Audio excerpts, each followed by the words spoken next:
Oi, nora e te iwi ki ngā hā kine i aia nei o tira ki te poi tarawhiti he whakamātautau nui kei te haere ake mā ngā wāhine Māori o te kapa whānui o ngā rarau he hiriwa. Engari hea i ki te kai ako tuarua a wai mārama tau maunu, kei te mōhio ke tēnā me tēnā o ngā kai tākoro, he hara o rātau tino Pūkenga. Nō reira ko te mahi nui ke, he ata whakawhanake ake anō i aua Pūkenga, kia rite tonu ai ki te taumata e wawatahia ana e ngā kai ako. He whetū Aliana Barrett-Chase i piata mai i roto i te whakataetai ANZ. Engari kua eke te wā mana, hai whakamāro i tōna tūnga, ki roto i te kapatua o te motu.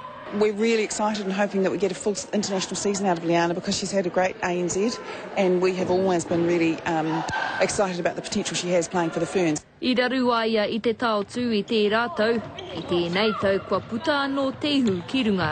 Yeah, really want to know that we're going to take position. There's probably a few of us going for it. So, no, I don't want to sit on the bench this year. I want to be a part of the starting seven. Ko ngā tūranga maru uhanga, maru pai hau hoki i te pakaritanga o Jolene Henry. Aha kua he aha te tūranga, ko tahi tonu te whāinga mō ngā whakamātautau nei.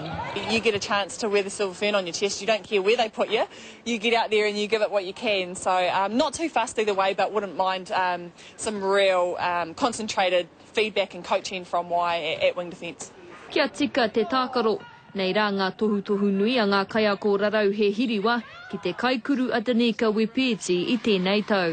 She's now sitting in the mid-80s for the whole of the competition, which isn't something that she's done before.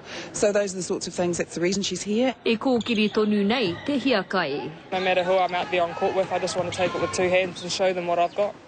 Hei te rā mere ka tohua te kapa ka tākaro atu kia Hāmoa, Jamaica me ahi tareiria a te rā marama. Irina Smith, Te Karere.